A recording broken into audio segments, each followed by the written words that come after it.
Test, test, test, test.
One, two.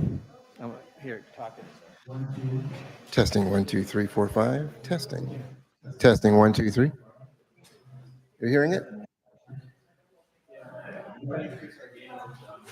Okay. One thing that I was curious about on your editor here.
Testing 1, 2.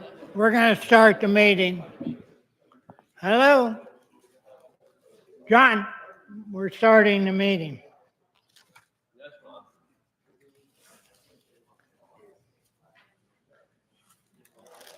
Somebody want, are you good at a short prayer? Can you do a short prayer? Sure. Paul's going to do a short prayer. If you'd all stand up, and then we'll do the pledge. Should I stand? The prayer I favor for something like this is a real short one. It's asking God, dear God, we ask you for only two things.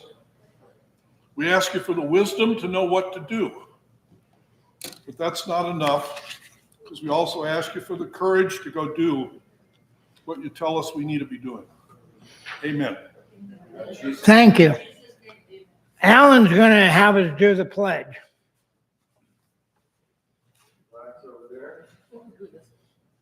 I pledge allegiance To to the flag the United States of America and to the republic for which it stands, one nation, under God, indivisible, with liberty and justice. justice for all. Thank you, everybody. Now we're going to do something we've done in the past. First off, there isn't going to be as normal amount of people that we have. There's at least 10 to 15 that are either working or have a doctor's appointment. You know, at our age, a lot of doctor's appointments. With that in mind, we're going to start. With that in mind, we're going to start with a shout out, each of you. If you would come up one at a time. Paul, turn on the mic. This one here? No, the other one. If you'd come up next to Paul, say who you are, and introduce yourself. John? You, Hello. Well, you could say it right here. yeah, John. Hi, my name is John Echito, and during the election cycle 2 times back, I was the office coordinator for the state party here in Reno, worked with Bo Hamilton and those guys, so had some health stuff, but I'm back fighting it, so I'm here. Frank, move over. Hi, I'm Frank Winkler from Sparks, and I got into this to get Trump elected. So we did that. So now I'm looking for the next step. So I'm happy to be here. Thank you.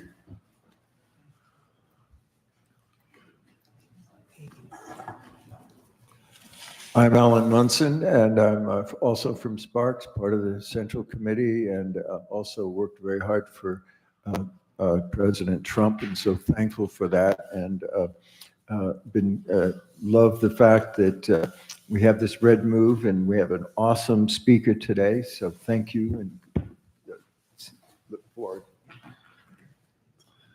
Hi, I'm Jennifer Smith, and I am living in Sparks, and that's my husband, Al Gagnon. We excuse him. I'll just speak on his behalf. We are, and No, let her come up. oh, okay, yeah. Hi, and I'm assisting Ray in. Well, you're an ambassador and an Okay. advisor. Okay, I've been called an ambassador. Thank you. Okay, thank you. Hi, good morning. My name is Annette Rossi. I'm from Sparks temporarily, but I live in Australia. And she speaks funny. Johnny? Good morning. I'm Joni Hammond. I do a variety of things. I support local conservative causes.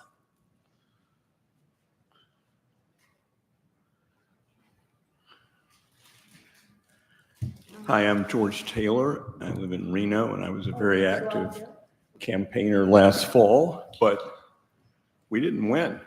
We won the top of the ticket, but we lost everything else. So I don't feel very satisfied. I think there's a long way to go. There was very poor coordination between the campaigns. I would say none. So I don't think very much of the state organization. And I'm hoping that there's actually some intelligence out there, but I haven't come into it very often. So I think we can do an enormous amount better.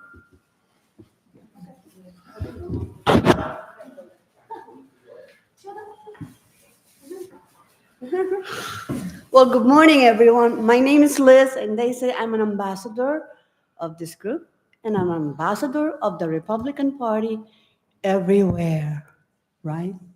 We gotta be an If your ambassador of husband being was Republican. Hey, Ron, come here. That's it. Okay, I'm here, so I'm gonna speak right here.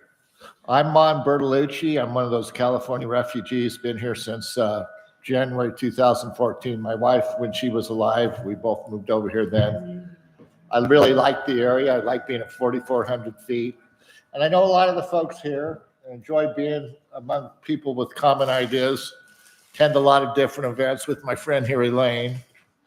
And yeah, so I guess my question is Washoe County broke? And I'll leave it at that. Which I think I know the answer, but maybe Paul can give us some insight on that. Okay, go ahead. Come here. What do you mean, bro? Ray, turn up.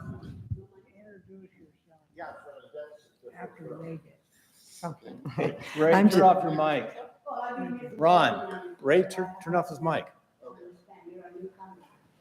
Well, I'm Elaine Grimes. I belong to most of the women's clubs. I go to a lot of meetings. I just like to gather information.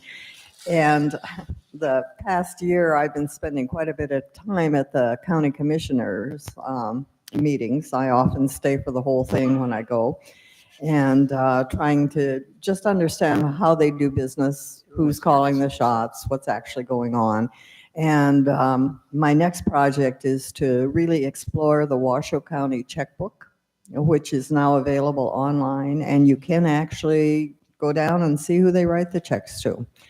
And you can also download material. I have not yet done that, but it'll be interesting to see what all we can do, but it's a step in the right direction. And it was unveiled last week on the 8th, and Andy Matthews, the state controller, came up. It's modeled after the Nevada state thing. So I like it quite a lot. Anyway, I encourage everybody to take a look at it. Hi, I'm Pam Dar. I'm a precinct captain, 6411. I knock on doors. That's what I do. I enjoy that. I did that for 20 years in an association, so I'm very comfortable to find out the vibe of people within our community, and that's why it's important to be a precinct captain. I volunteer in the office, which I also think is important. We have to support your local Republican office. Most people don't have that available to them, so it's important to either volunteer or donate and keep the lights on, because you do need that. It's a great asset. I love that we have it. They got a copy machine so I can knock on doors. But we do have problems. Our elections are a mess. I work the elections. What they've done with like the homeless and other people who need help is they've created an industry where they grab these people and take them to vote. They use our tax dollars to weaponize it against us. We have a lot of work ahead. Thank you. Good morning. I'm Debbie Hudgens, the president of the Republican Women of Reno. We're celebrating our 75th anniversary this year, so got a lot to celebrate. I would like to encourage everybody here today to attend the library board meeting this evening. Oh, it's tomorrow. Tomorrow, sorry. Yes, right. I've got it on my calendar. It is tomorrow. I guess I'm anxious to see this, maybe some history take place. So we're gonna maybe make some big steps forward. Gianna has some support to come down on Jeff Scott. So thanks. Thank you. I'm Ray Rocha, and I'm co-founder, along with Bill Conrad, of Redmove.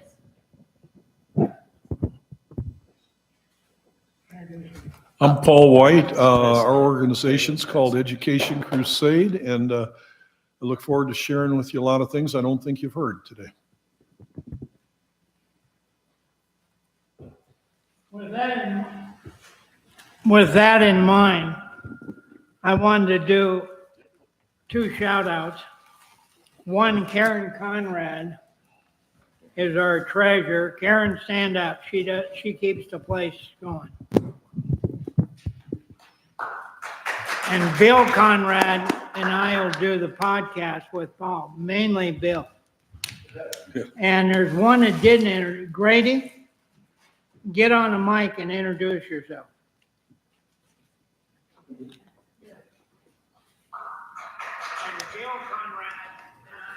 I'm sorry, Ray, you just want me to introduce myself? Yeah. Yeah, sorry, Grady Holdridge, longtime Reno resident, probably going on 30 years. And yeah, I met Bill and Ron through some mutual acquaintances, and yeah, I like what's going on here. So nice to meet everybody. Try to support this organization as much as possible. Thank you. Next, I'd like to give a shout out to Pam Dare. With having 3 weeks, she did a hell of a job of putting together Lincoln Day. I think we ought to give her a round of applause.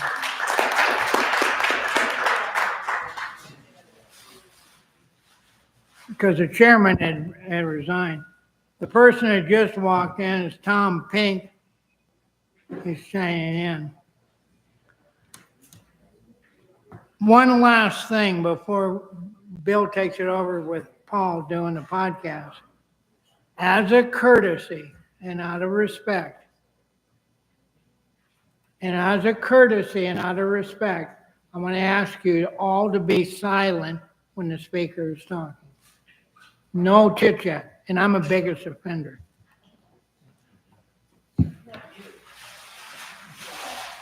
With that, Bill, take it away. By the way, we are live streaming. Live streaming right there. It's on right now. And I was going to send out, we're going to send out to our contacts, foreign contacts, but Ron, I'll do that when I get done here. So anyways, I hope everyone's happy to be here. I am. I'm always happy. Have Paul. Me too. And what I'm going to do is we're going to do a real quick sort of a podcast interview. Paul, welcome to Redmove. And for the next 10 or 12 minutes, I'm going to ask you some quick questions, but I'm going to start with a lightning round. Good. So where were you born? Washington, D.C. Wow. I don't know if that's good or bad. In the White House. I'm Paul White. What were your parents doing in D.C.? My dad was working for what at that time was called, I think, International News, like a wire service, and my mom was teaching school. Oh, that's good. What part of D.C. you live in? Well, I just got pulled out of there right away. I left there before I was 2, so I was actually growing up in Silver Springs, Maryland, nearby. Okay. But I was raised in Detroit. Detroit. In high school? Where did you go to high school? Farmington High School, northwest suburb. In Detroit. And then after that, what did you do? Went to Eastern Michigan and Florida State. Went on a basketball scholarship until I let go of it, and graduated from Eastern. Eastern? Eastern Michigan. Oh, Eastern Michigan. Mm-hmm. Okay, that's cool. What position did you play in basketball? I was a guard. That's cool. So after high school, what did you do? Went in the concrete business. I didn't want to finish college. I liked working with my hands, liked working outdoors. My mom said, well, finish college and then you can go do what you want. I like that. Construction? Yeah. So how far did you go into construction? Oh, I was in it, probably better part of 15 years at least. And then I was working on a job one day and in Vallejo. I was in the Bay Area, and some girls were walking by on their way to the junior high, smoking cigarettes and cursing like sailors. And I said, oh, girls, you don't want to be, that's a bad habit to get. And then they turned and started cursing me. And it occurred to me that if they were at all representative of what was coming up, we were in trouble. And that outside of the home, if you're going to change anything, that you got to have it going on in the schools. And so I became a substitute teacher. took about a 400% pay cut in my income, but I wanted to do it. That my major in college was education. And so I went down to the personnel office in Vallejo, and I said, well, I've never taught. I got a credential, and the guy asked me, he said, well, what's your background? I said, well, I've been on the wrong end of a wheelbarrow for about 10 or 15 years. He said, well, that might be just the quality we're looking for. And he gave me a class of 6th graders who had run out 10 teachers by November. Had just sent them running, screaming, yelling out of the building. And this would have been about 81. So what, 34, they'd be in their 50s. Those 11-year-olds are now in their 50s. I still know a lot of them. Some of them have just grown up to be some of the worst boy in the class has grown up to be probably the best young man I know. And so I taught. I got into in LA. I worked a storefront school that I started with gang members, drug addicts, chronic offenders. It was picked one of the top 5 stories of the year, People Magazine, CBS National News, and I still am in touch with a lot of them. And Where in LA? San Fernando Valley. So it wasn't Lower Alabama. It wasn't Lower Alabama, LA. We call Lower Alabama, LA. Oh, Alabama Street. You know Alabama? No. Oh, it's just Lower Alabama, LA. Oh, yeah. Anyway, no, it's a joke. We're in LA. What part? San Fernando Valley, right San up Fernando. Okay. by Canoga Park. Canoga Park. It's a nice area. It is. It's a beautiful area. It's loaded with gangs, but that's most of them right now. Yep. And so you were in education. How long were you in education? Right up until actually within the past year, I had a mother come to me with 2 boys she was feeling real desperate about. So what can I do? And I said, oh, bring them over. Let me teach them for a while. The education thing has got a lot of stories to it. What changed my mind? These kids would come to me in the school, and including a foundation we had when we came to town. And they were years behind. They were addicted. They had all kinds of issues. And we had virtually 100% attendance every day. Right here today, on an average, maybe half the kids show up. 100% of them had been addicts, and all of them tested clean. We drug tested. None of them had ever worked. They all had to have jobs and savings accounts. They all had to take concurrent college classes. And they ended up graduating earlier and higher than the kids in the traditional schools. And so you've got to have rules. I mean, we don't have any rules going on here in town, as you'll hear about. We've got no law enforcement right now, and that's what's wrong. And so in schools, what really changed my day was I was kind of strict on the rules, but not 100%. And one of my boys, who was not 100% either, stepped outside the door, got mistaken for another guy, and got shot from about me to right there, and point blank, got him right through the upper chest. He ran upstairs, said, Mr. White, I've been shot. I said, well, come here and lay down. And he started to go into shock, and I was holding his head in my hands and telling him we loved him, and he died right in my hands. And it's the toughest phone call you ever make. Mr. Urquidy, this is Paul, Michael's dead. And so after that, whether it's with cities or teaching or anything, right's right, wrong's wrong, and you don't negotiate it. And when you've got good rules in anything, you've got results.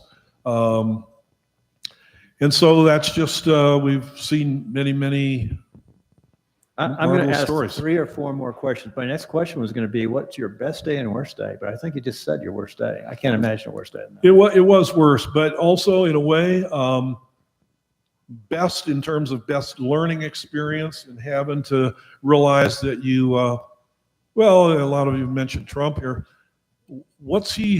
How much evil is he willing to negotiate with right now? Virtually none. And that's why, I mean, my opinion, he's gotten more results than, by far, than all the presidents in my lifetime pretty much put together, except for Reagan. And so I would say that's what was best for me, was learning you got to have rules and principles, and you got to stick with them. So you were in California when Reagan was governor? I was. Good Now governor. let's see, when governor, When he was, when Tubman was, I came to California in, it was Brown, I think 74. Reagan, and then Brown again. I was Something like 74 in California, so I'm not sure there, but that. yeah. Yeah, I he's think great. he's still governor, and then Yeah. he became president in 80. Yeah, Duke? that's right. Duke, That's Duke. right. Duke I know, and was one. Jerry Brown,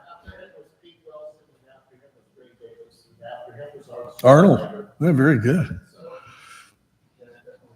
yeah, I was just going back into the Reagan eras too, and when Reagan was Reagan 70s? Oh, 80s? 80s. 80s. You know, 80, he became president in 80, right? Yeah, in the 70s, yep. Anyway, that is really interesting. So I'm gonna ask you two really simple questions. Sure. The first thing I'm gonna ask is, when did you escape California? We came to Reno first week of January 2018. And what do you like best about Reno? My last question. It's still in play, and California's not. In other words, there's still enough people here who believe in conservative principles that the fight's ours to lose. And California, I was like an army of one in Ventura trying to fight for it. You couldn't get anybody who would stand up much for anything between the homeless thing and whatnot. And so that's what I like about Reno. So you like the people? Absolutely. You like the I do. attitude, the people, Absolutely. the freedom. That's great. So before I hand it over to the audience, I'm going to let Ray work the audience, ask a couple questions. How can people get a hold of you? What's your email? I'm real easy to find. It's white. Well, I guess the phone I got in my pocket is the one you want to use, 685-8200. And you have a website also. And we've got a website, educationcrusade.org. But your email's white.pauld@gmail. Very good. So I'm going to let Ray take over. I'm going to go play with the system, send an email, see if we can get some people watching it live stream. And then they're going to ask questions. I know we're live streaming, but I was going to actually send our email so people can link to it. Perfect. So I'm going to be the CEO. We are, as you can see on the screen, we are live streaming. And we usually get 20 or 30 people besides what's here that look at the live stream. But the video, which Bill will have up this afternoon, we get a pretty healthy amount. Paul, I have a question while Bill's doing this. What a lot of people have been concerned that they didn't feel you gave enough proof statements to justify what you're saying. Can you explain that? Sure. In terms of homelessness, actually homelessness in schools, both. I started with both of them over 50 years ago. Homelessness, I've worked with it in, at least 5 major cities, including Skid Row, LA. I've been working with it here since 2018, so this will be 7th or 8th year. And have a lot of Education Crusade. We rely on people who are inside, law enforcement in the schools to, can you hear me okay? There you go. We rely on people who are inside the schools and law enforcement to share what's going on, because there's just no transparency, either in law enforcement or homelessness or with the schools. None of those three, they all interrelate.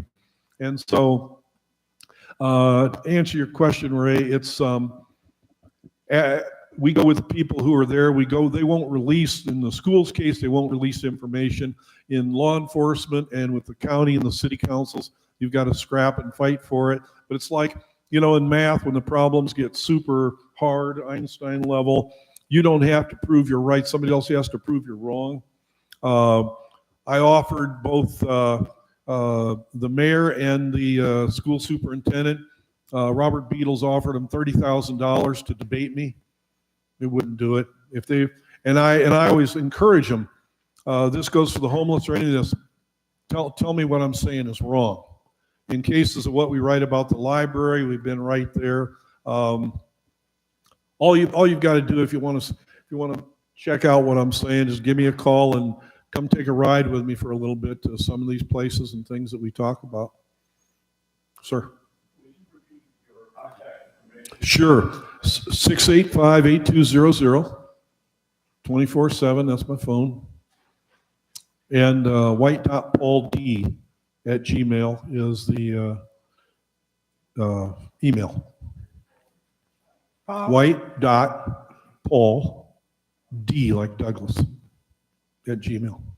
Paul, the next question is, did you know, which I'm sure you do, because they just had their meeting today, the Washoe County Commission for 25-26 budget is proposing over $24 million for homelessness.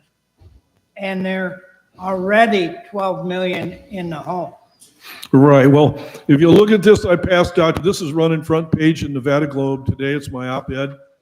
And it's titled -27 plus 33 plus 17 equals +23. How does that happen in Washoe County? Well, the -27 is $27 million. We're in deficit. We're in the red, according to the most recent in the paper. 33,000 is what we would pick up by the only solution that's going to work for the homeless without, I've got lots of details, but is the CARES campus is a unquestionable disaster. Ever since it's been that way, Volunteers of America, it is, well, I wrote this down, where is it?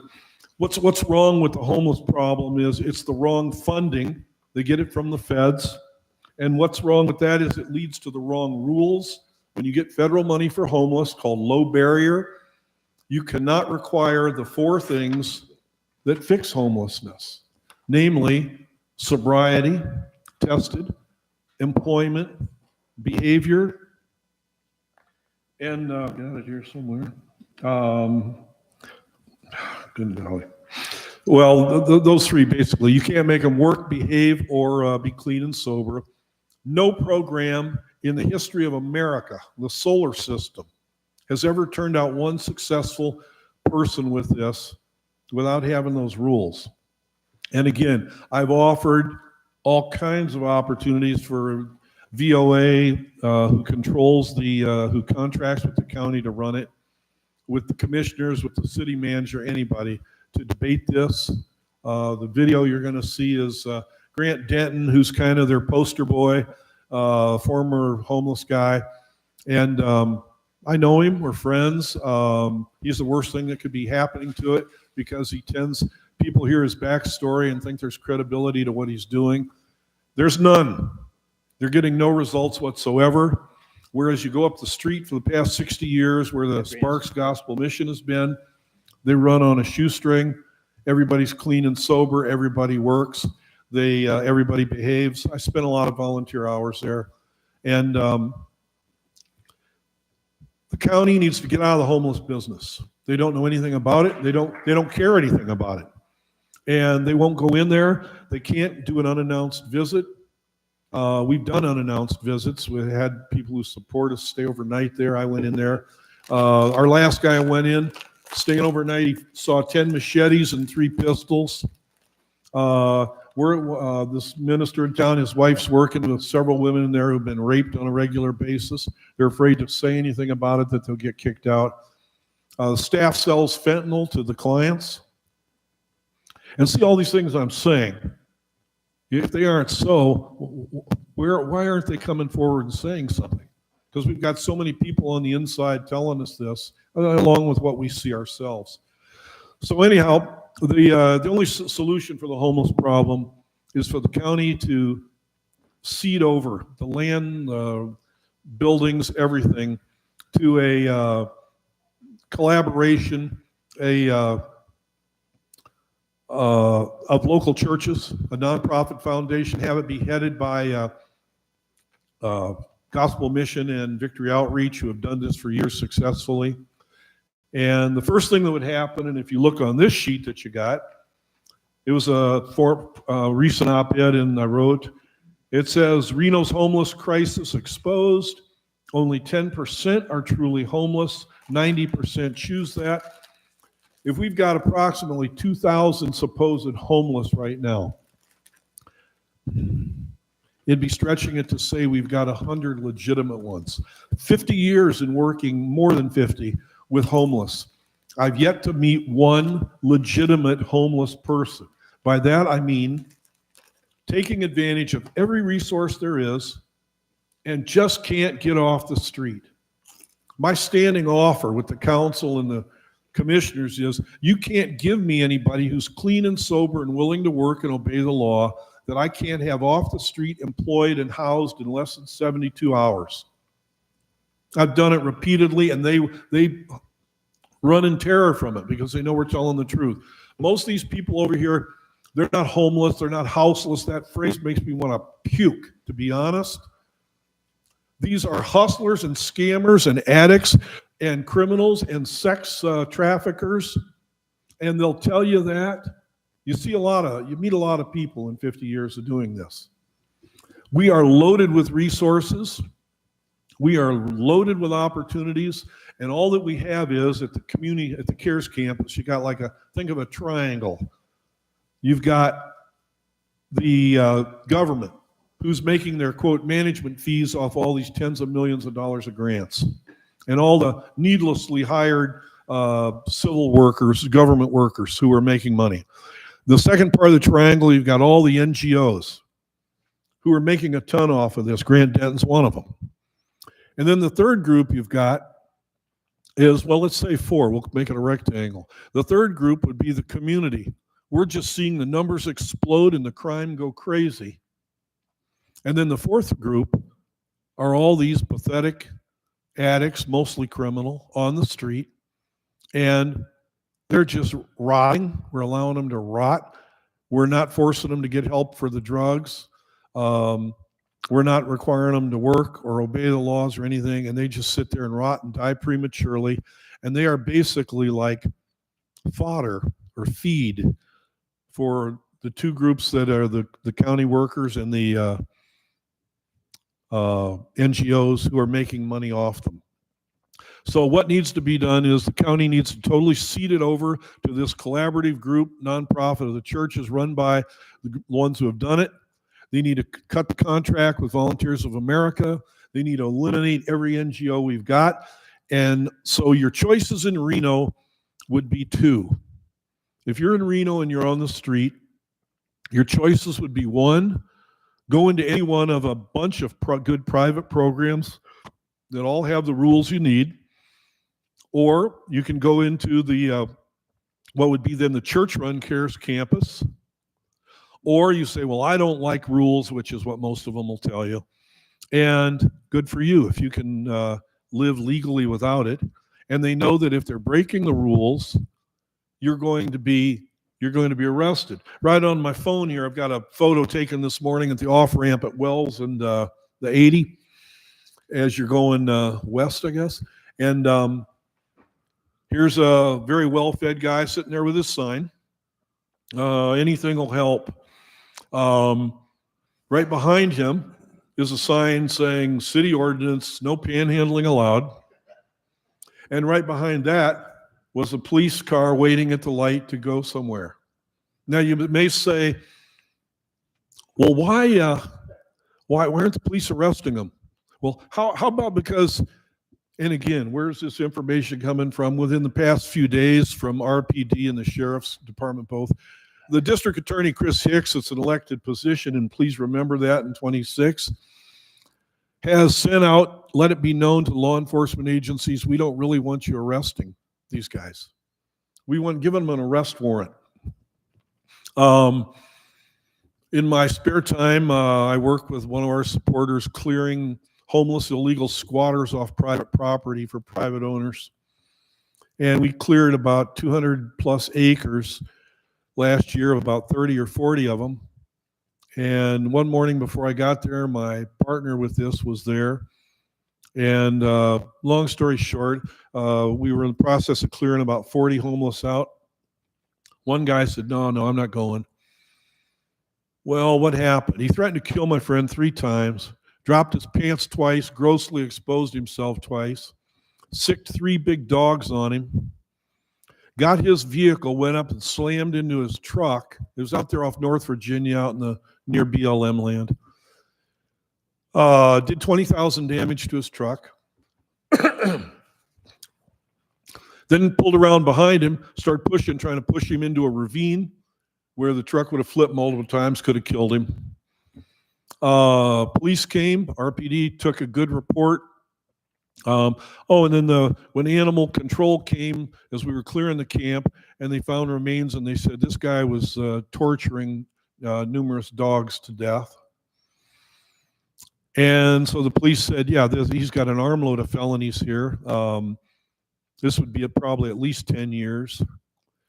So the papers went, as you know, police write a report, it goes to the district attorney. Chris Hicks' office looked at it and they told my friend, well, I don't think we're going to go that route. They would refuse to bring evidence, main evidence. They refused to bring the main witness, who was one of the cops. They didn't press for any of the felonies. And this guy who had done all this stuff to my friend walked away with a misdemeanor trespassing ticket, which is just about like jaywalking. $20,000 for the truck. No, I never got a cent. And so this kind of thing just goes on all the time. When we went down to the district attorney's office, just very upset, we talked to the prosecution team and said, what happened? Well, and Judge Steinheimer had the case, and they blamed her. Well, you know, it was really the judge. She didn't want us to bring the evidence. She didn't want us to bring the witness. She, or for whatever reason, they were puzzled. For whatever reason, she didn't like this case. And we didn't want to push it because she'd probably give us a hard time on future dealings with her. Well, of course, the very next day, I booked a one-on-one appointment with Judge Steinheimer, who I found to be quite a principled person. And she said, everything they told you is a lie. I couldn't do any of those things if I wanted to. And this is what's going on. So that's what's going on in the DA's office. And don't arrest people. Our chief of police, the new one they got, if it wasn't a DEI hire, I never saw one. Her name's Chief Catherine Nance. She came to us from Stockton, which has far worse homeless and criminality than Reno. She was there 26 years. What was she doing exactly? I don't know if you've seen her come out to your neighborhood and talk to a community. She hasn't been near mine. You don't ever see her. She's just like back at an office behind a computer doing who knows what. I told her I'd like just 15 minutes with her to give her a chance. Tell me what, I want to be on your side. She said, oh, I can do it. How about like 2.5 months from now? I said, how about good luck? May the best person win. And then you go out to Sheriff Balaam, also an elected official. A quote from one of his workers, one of his officers, quote, Sheriff Balaam is the biggest piece of SHIT I've ever had to work with as a sheriff. What makes them say things like that? Well, things like Balaam basically arresting nobody for homelessness. He says, well, we can't arrest our way out of homelessness. Can't you? It's worked pretty well for rape, murder, kidnapping. Not perfect, but it certainly keeps it down. This guy shouldn't even be there. Worried about where he's going to put him in the jail. Worried about it. Throw up a round of barbed wire, have a low security jail and put him in there. Nobody likes going to jail, and they make up these things. So take it right up the line. Police, sheriffs won't do it there. Won't let the guys arrest them. Ask the police officers whether or not they're turning them loose to do their job. Anybody here remember when we had the George Floyd riots downtown about burned down City Hall and trashed the police department? What did Reno police do? Had to stand down. So it was like the worst day they'd ever had. Well, they're wonderful men and women, ones I know, the cops, the beat cops themselves. What cop do I know that would do that? Not in a million years. They were told to do that. Well, who could tell them to do that without them getting fired instantly? Only their chief, who was Soto at the time. Well, and unless Soto went rogue, a police chief, and put his whole career on the line by saying, just let these guys riot and destroy it, Who else could it be? Absolutely.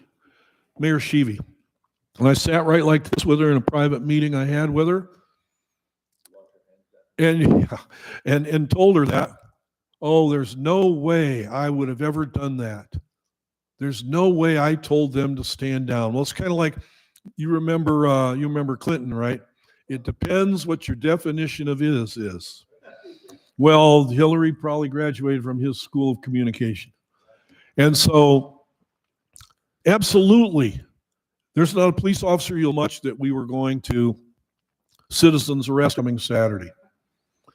Well, by Thursday, the park was clear, and it's remained clear. We did similar things at a couple other parks. I had one just within the last 5 days. If you go down Virginia, heading south, toward Keatske, and you come to that corner where all the politicians put their big signs up that during election time, there's a high voltage box sits right off the freeway or right off the sidewalk, and of course it's just right across the street from the convention center. And so for at least a couple months, a homeless guy just decided to pitch a one-man condo right against the utility box. When I most recently went there, he'd added a room on, a little room addition. It was filthy. He was insane. Contacted the police a few times, did nothing. Finally got a hold of Chief Nance the only way I can, which is email her secretary who passes it to her. She won't talk personally. And just said, this is ridiculous. We've got laws upon laws we've passed saying this is illegal. You got 2 days, and I'm going to come down there and citizens arrest the guy. In a day and a half, he was gone.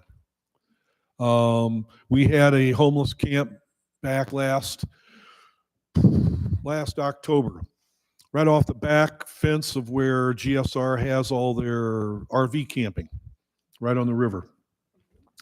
I saw, just like I see you, drugs, women being trafficked, tons of lawlessness, bigger inventories of stolen bikes they were selling than what you'd see at a small bike shop. And so we tried everything we could to get the police to come over. We were going to do this. Finally, we just went to them, said the same thing. We're just planning to come through with a citizen's arrest and clear this out and you look right across the street at Sparks, across the river, 100% clean. They don't put up with that.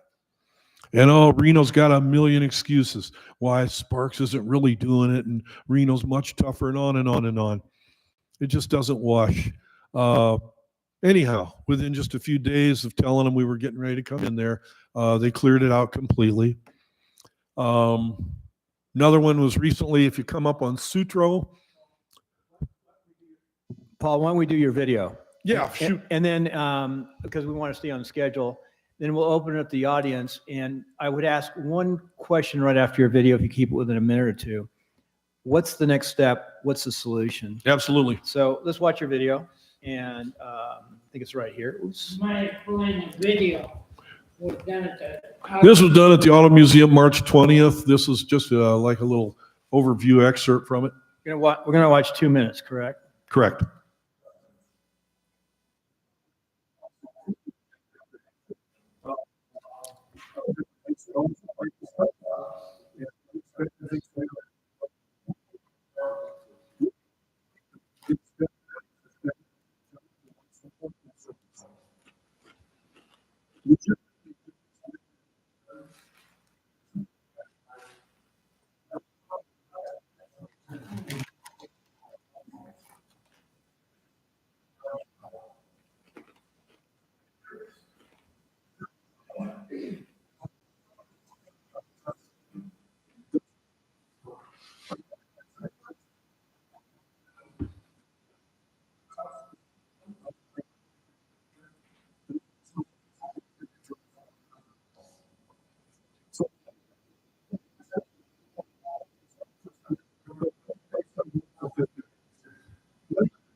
Very, very good. I guess you answered the question there. Yeah. That was good. Yeah. And the only thing I would really urge you is this is poisoning everything, and it's bad. Now you heard now today, a couple thousand more. It's growing like crazy. How did Manager Brown of the county, how's he responding to how the numbers are going to be? He announced recently that, well, he's just not going to count them anymore. Sound reasonable, huh, for somebody who doesn't want any transparency on what he's doing? And, you know, if you remember that old show, Cops on TV, and the real catchy song, what you gonna do, what you gonna do when they come for you? I'll tell you what we've got in the majority of our people who are, again, they're vagrant by choice, they're not homeless. They're not from here. They've come here from all over the country, because word's out, you can live here without any rules, with very minimal law enforcement, and you can call yourself homeless and they'll take it so easy on you. What you need to do, Bill, to answer your question, you need to get in touch with me. Just tell me what you'd like to do. I could go with you to homeless court. Meet anybody ever gone? It's a real treat. It's where you go, where they ticket send most of the homeless. Come in the door, they tell you how glad it's at the library. Excuse me, how happy they are that you came today, give you a big free cup of coffee, hand you a nice big bag lunch. If you've ever had any court experiences, mine were never like that. Then the judge comes out, Judge Stevens, like a bro judge, wearing his blue jeans and a little polo shirt, and gets up on stage in the library with one of them, closer than I am to Ray. They whisper at each other, and you can't hear who they are, what crime they did, what sentence they get. I sat in on one of Judge Tammy Riggs' court before she moved on, and some of the punishments were like, go pick up paper in the parking lot, go get an ID, go get a resume. Yeah, it's really what you need when you haven't for 20 years. I mean, it's ludicrous. If these people weren't, and 80% of the people that come there don't even finish that soft little program. He has those stats posted online. 80% of them fail. It's just wasting time. And the judge is just about as arrogant as they get. Won't even talk about it, won't meet about it. They want no accountability. So you need to give me a holler. We'll go sit in the court one morning for a few minutes and see, so you can see what it's like. We'll go drive around where some of these places are. We'll go drive around, look at them. Less than 4 weeks ago, they cleared hundreds of them off the railroad track. We badgered them and badgered them and badgered them, and they're a short tee shot from the police station, and they're just all over there. Saw pictures from the railroad workers of the guys. One guy carrying a 4-foot samurai sword, another had a loaded crossbow. All kinds of things like this. Police cleared them out. 50% of them are back right now. And I was talking to an officer just a few days ago. Well, we cleared them out of there. I said, yeah, but you didn't take them. That's why they're back. They give them a real official notice saying, we're coming on this day at this time to clear this camp. So take your things with you, walking away in a stolen Walmart cart. And basically, we'll tidy up your camp for you, and then you can come back. And they do come back. Often they come back the same day. So what's the problem? Okay, I wrote down some. Again, we got the wrong funding. Federal money doesn't allow you to have any laws. And also, when we take that federal money, we have the wrong rules. We can't make them do anything that would change them. Can't read my own writing here. Yeah, wrong goals. So the goals are Sparks' mission. The goal is get them on their feet and out there and living on their own. That's how they make money. Donors see them being successful and they want to support it. They don't have one success story at the CARES camp. Well over 1,000 people, thousands over the years. Zero. I've told them, show me one. They can't. because they want to keep them there. They get paid by the head. They get paid not to succeed with these guys. And then, of course, when you've got those kind of goals and motives, you get the wrong staff too. And that's why you get the wrong results. Before we open it up to people, I'd briefly just say, are there any county commissioners know what's really going on or care? Number one. Number two, a lot of these people don't know where the care campus is. Yeah, okay, well, that's another good reason. We'll just caravan over there and I'll show you exactly what they're up against. The friend who took the picture this morning is over there working. He has a little trucking company. And he said you've got a swirl going of drugs being sold, traded, hookers parading around, going on. This is right over by the Ramada there, right around between 2nd, 4th, that area in there. And the CARES tent is over by there. What's the first thing you said, Ray? What? County commissioner. Oh, yeah. Are any of the county, I'll let you know. Folks, it's serious time here. Let's just cut through the details. Is there anybody on Reno City Council, anybody on the county commissioners who frankly is worth warm spit in solving this problem? No, there's not. No, there's not. Little degrees of variance. We got Jeannie and Mike. Who, again, it's not personal. I like them both. They're conservatives, allegedly. Speak up, for Pete's sakes, about this stuff that's wrong, and they won't do it. So no. It needs a house cleaning like you can't believe. Joni? Which one?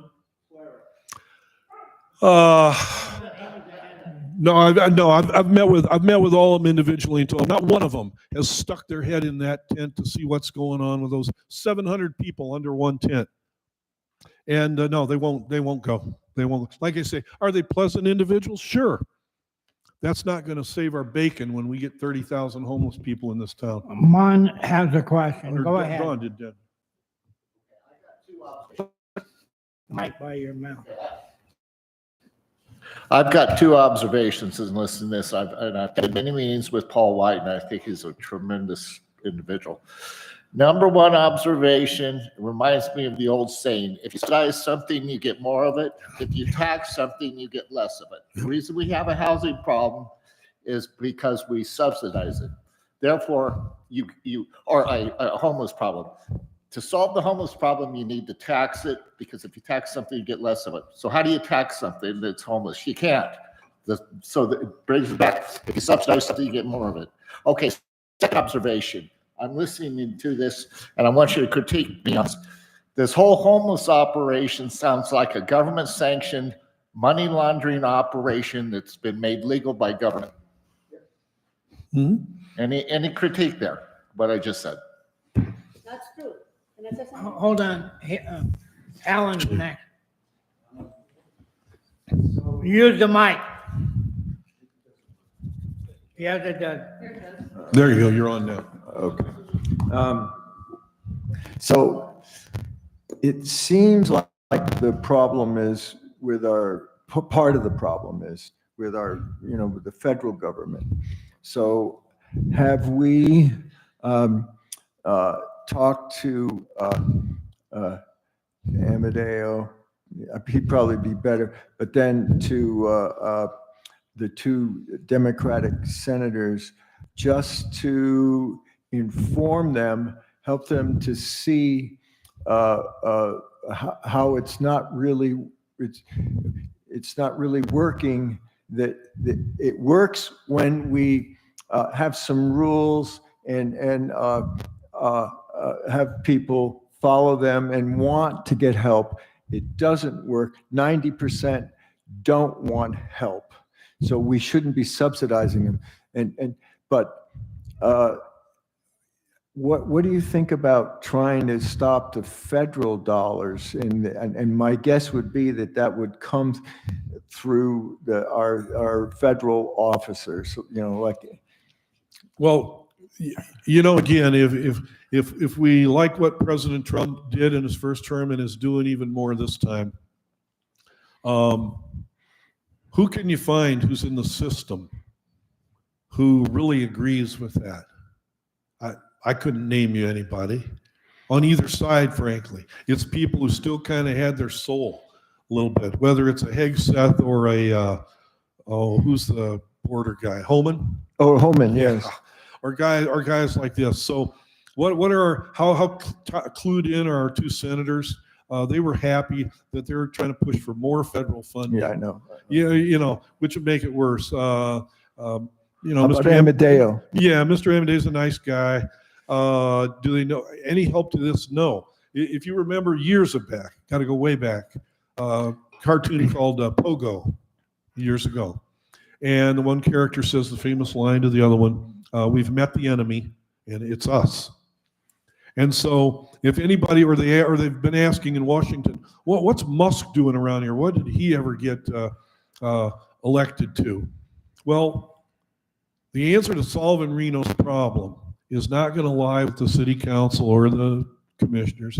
It's not going to lie with our elected reps.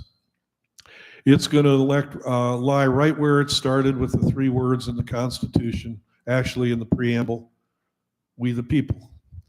And we have to know about it, first of all. So you have to get out there and kind of see it, whether it's how they're acting in the camps. Has anybody been down to the downtown library during the day recently? If you know, if you go downstairs, there's a whole big bank of computers, like a table as long as this, and filled 100% with homeless guys, 100% watching the hardest, worst pornography you can watch.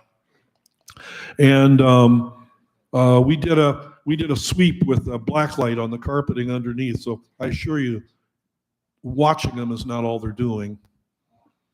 Yeah, disgusting, beyond disgusting.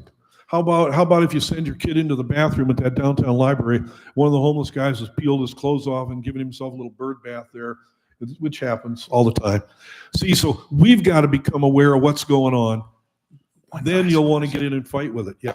One last question and I'll shut up. No. So then my sense is then it's informing the public and educating media, things like this. But we're there already. We really got to reach those people who are uninformed. What can we do about getting the media, newspapers or radios or TV, informing the public about what you know. And actually, I worked with homeless people too in Ventura County, and you're absolutely right. It's only 10%. I'll shut up. Yeah, media. Well, this is why we put out. I don't know how many of you subscribe to our Education Crusade brief. If you don't, it's free. It's random. Comes out whenever issues are like. You'll hear things that you don't hear anywhere else. If Nevada Signal is kind of resurging again, you get it there. Our traditional media here, nothing. And the only way, that saying, if it is to be, it's up to me. Well, that's simplistic, but it's sure true. And the way to do it is, if even one of you would come with me to look at any one of these things going on, the homeless court, go to the DA's office, we go to the homeless camp, whatever, and you go home.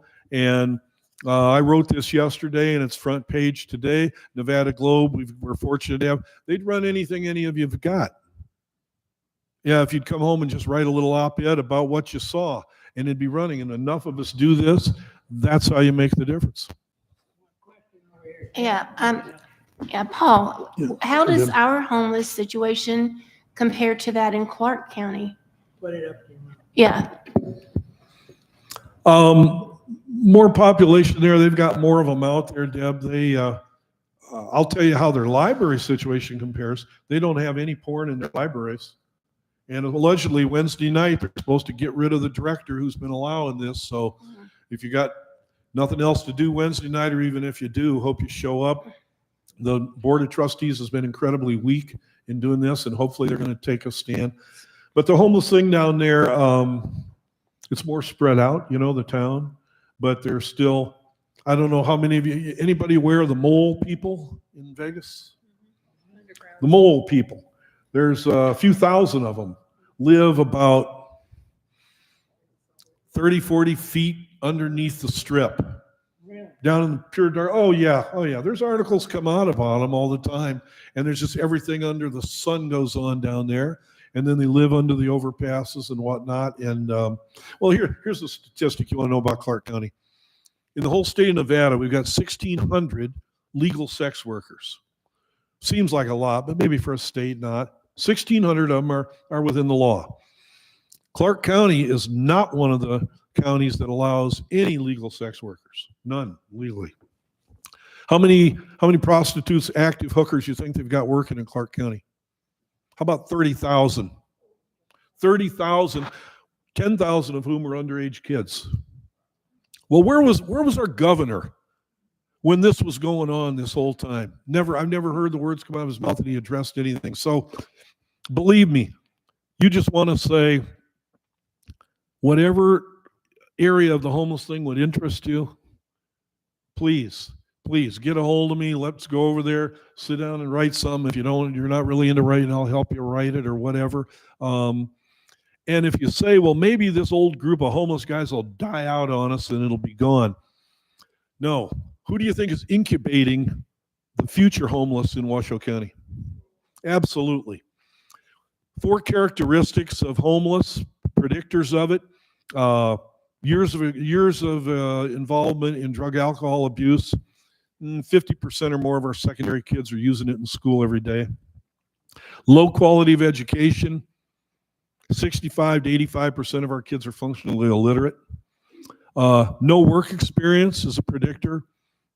Our board could simply pass an easiest rule in the world that a graduation requirement is 200 hours of paid employment before you graduate. Many states have this, we don't. And the fourth one would be involvement in illegal activity. And we've got kids and staff having the daylights beat out of them every day in the schools and nothing happens. So if we've got 700 beds now in the CARES campus tent, we better be saving up our money for an extension and more cots, because we're turning out 4,000 graduates a year, more or less, 90% of whom don't qualify for college. So that's 3,600, I guess, yeah. 3,600, majority of whom have never worked, the majority of whom have come through with regular, if not daily, on-campus and off drug alcohol use. You ever notice how you see some awful young, healthy-looking people out in the corner begging? And see, just don't. When you say like I'm hungry, oh, they're what's the phrase they use? The politically correct one, food insecure. Food insecure. Anybody want to take a guess how many food pantries we got in Washoe County?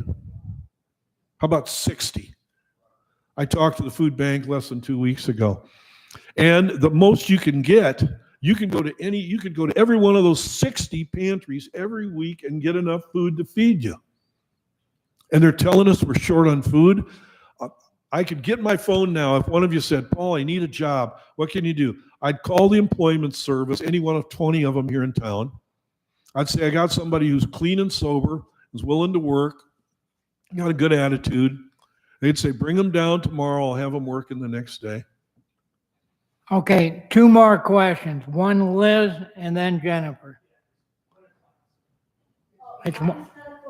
No, the mic. First of all, thank you for your passion. Oh, thank you. Thank you for your passion, Paul. But second, I want to say there is a cancer, you know that. There is a cancer in the political system anywhere this. And we need someone like Trump, but in a local division that will, the word is not sold, to stop this. Because if you're, you say 2030 will be like 30,000 here. By 30, I have been here yeah. since 1994, and it's not like this way back 40 years ago when I moved to Reno. It was 80 when we moved here 7 years ago, 80 people. So you know why it's like that? It's because of the cancer, these politicians here, from the, sorry to say, police department to the county to the mayor. They all have that cancer. It has to be eradicated. Someone like Trump, I'm sorry to say, I don't know what position that would be, because all our ideological ideas here will not solve that wholesome ideas to solve the homeless. They come here, and because there are 60 food pantries, they're funding the government's giving us, it's like a cancer. It will not be solved until these people that promote this will be out. Mayor Shiv, I haven't met her. She always something, the Reno police, I don't know. That's why, I know I just talk and talk, but do not vote for this. Someone, I don't know when the next election for this mayor, and I don't know where this city, right. So how many years is that? Right. Well, except here's the good news. Who's it going to do it? Trump. I'm grateful for Trump and everything he's doing. The question I ask myself every day when I'm shaving myself is, what am I doing? What swamp am I willing to get in and drain? And I can't. Somebody said one time, this is good. He said, I'm only one, but I am one. I can't do everything, but I can do something. Correct. What I can do, I should do. And so help me God will do. And each one of us in here, this little group sitting around the table, if we were all to simply focus on the things Education Crusade is fighting, you don't have to be able to do 20 push-ups. The most powerful thing there is in the world is somebody standing up with moral courage. Moral courage. Just saying this is wrong, and I don't know what's going to happen to me, but I know what's going to happen to our community if I don't stand up. And us in this room, we don't need anybody. We don't need elections. We don't need anything. We could turn every situation I've described to you on a dime if we were just willing, to jump in there and link up with us and say, well, let me go look at them first. Let me see how bad it is first. Then tell me what we can do. The answer's there. We've just got to be willing to do it. But it's not politicians, and frankly, it's not the cops. Cops will do it if you're pressuring them. They'll do it. The courts will change. The DA would change. So please ring my phone off the hook. All right. Last question. Okay, last question. Last question before we finish. And Bill will decide if we had planned what's called a lightning round. He has 30 seconds to ask a question and answer. Jennifer, ask your question. Okay, Paul, up and down the chain of authority. Am I too close? Just get up a little closer. Yeah, up and down the chain of authority, it seems like the problem is, could it be that the problem is that most of them are run by Democrats? Number one. Number two. Well, I'll answer that one real quick. No. Or pretend Republicans and. No, okay. on our commission board. Okay, right, fine. But do you think that there is no willpower to fix the problem from the top down because of the funding, laundering of money? And secondly, because they rely on those people to increase their votes? The guy who founded Common Cause years ago, John Gardner, he said, when it gets right down it, most people aren't for you and they're not against you. They're thinking about themselves. And that describes our politicians. They're not like Andrea. She's a nice lady. Garcia, they're decent to talk to. They'll listen earnestly and do nothing. They'll do just as much nothing as Mike and Jeannie do. And on the council, if you remember when Bonnie Weber, allegedly conservative, was on the Reno City Council, and before that a commissioner, what'd she ever do? What'd she ever do to get in this? So no, it's just about, most of them are thinking about themselves. They're far enough away from it. There's so much more to, I apologize for just exploding on you, but there's just so much going on, and you just pick one target at a time and take it out, and then you pick another target, and that's what we've got to do. All right. Bill, do you want to do one last thing? Our next meeting put on, save the date, will be May 14th. We haven't firmed up the speaker, but it'll be here at lunch, but it'll be on a Wednesday, May 14th. And Then we'll start going to Fridays.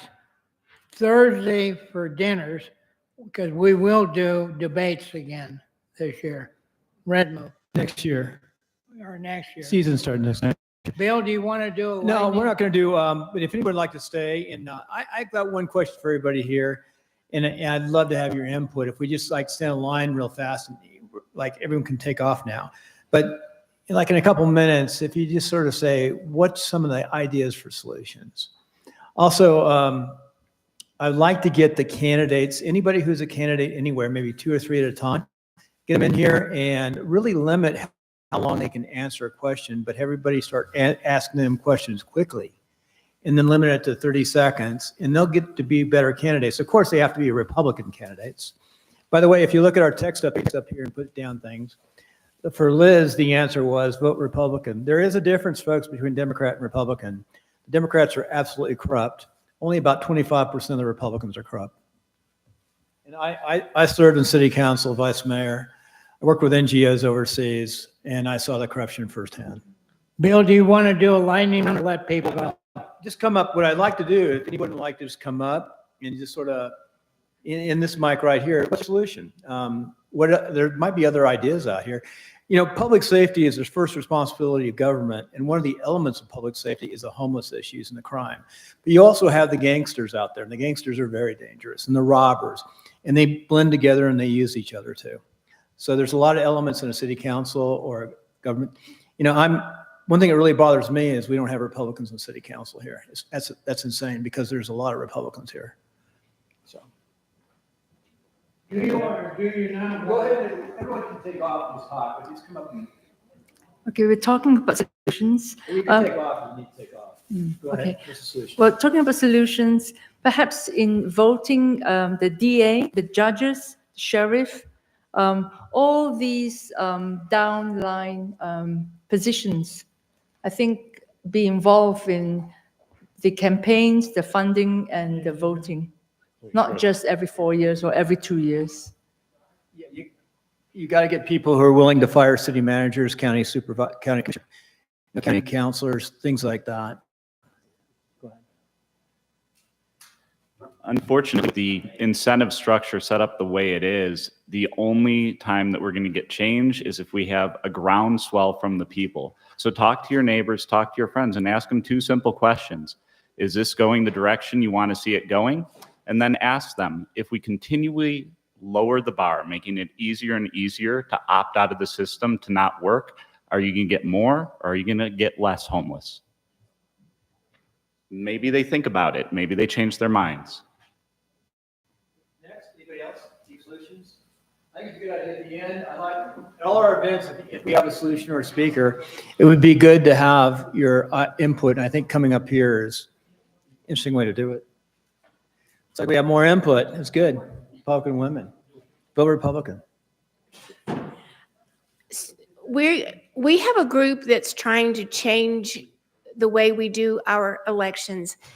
And we are making some incremental changes, progress, I think, by cleaning up the voter rolls and maybe getting voter ID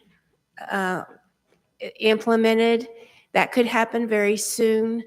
But the Washoe Freedom Coalition meets at Mimi's tomorrow at 5 o'clock.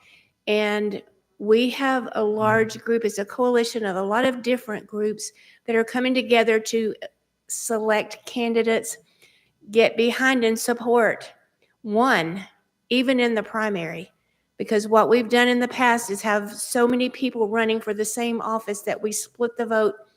We're trying to avoid that this time. And we have Americans for Prosperity that are going to help get us funding. And we are going to, I know they're not a great group, but if they're going to give us money, we'll take it.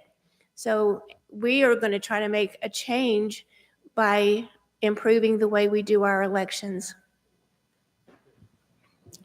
Bill, can I get 30 seconds?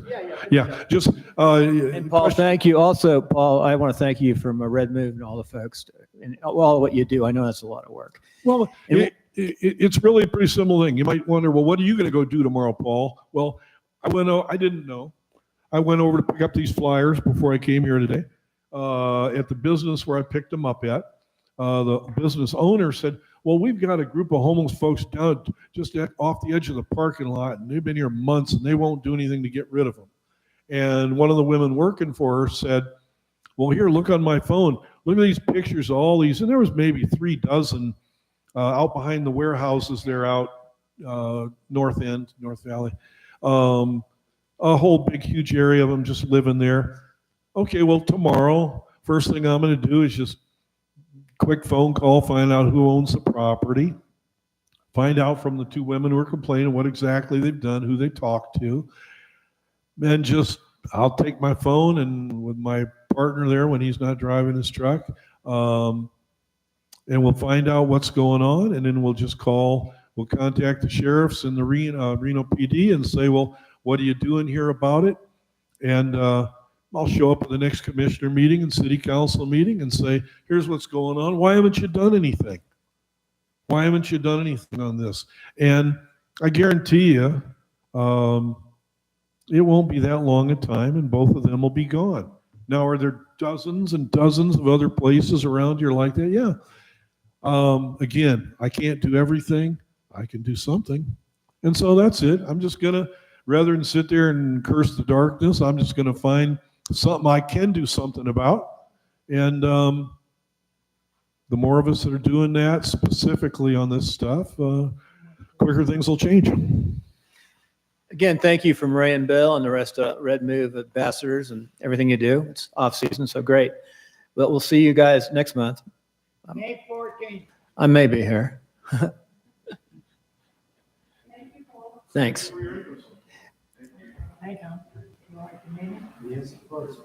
Oh, by the way, if anyone would like to take a sandwich for $3, we'd like to sell them for Anybody wants $3? $3 for a sandwich and whatever's left.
Okay.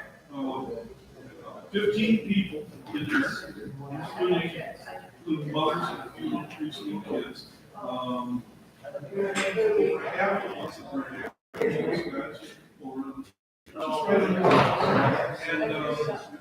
7 librarians. Average of 30,000.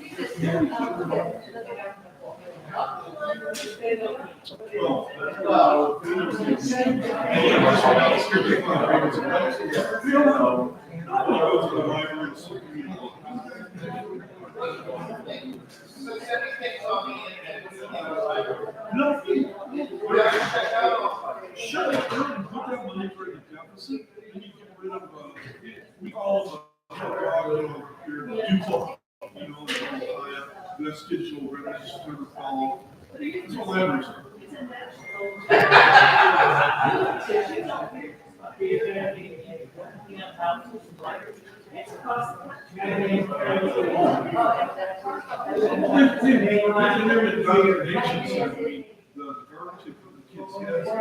Homosexuality, gender, drugs, race,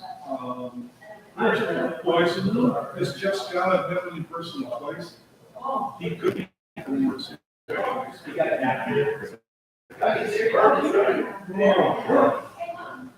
These whole presentations about why communication supports the drag queens.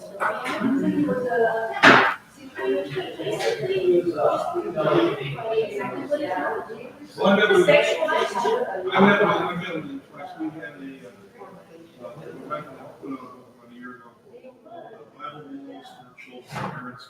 It's based on how I taught Bible stories to all the students I taught.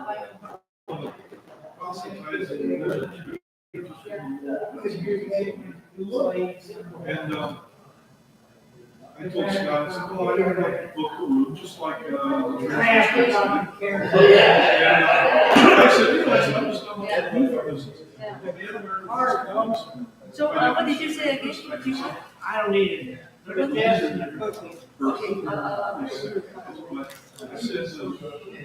Well, it's just like you.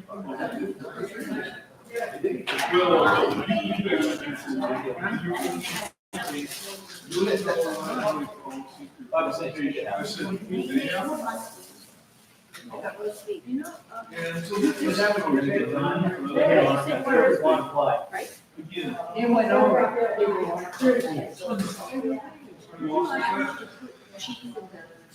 Hey.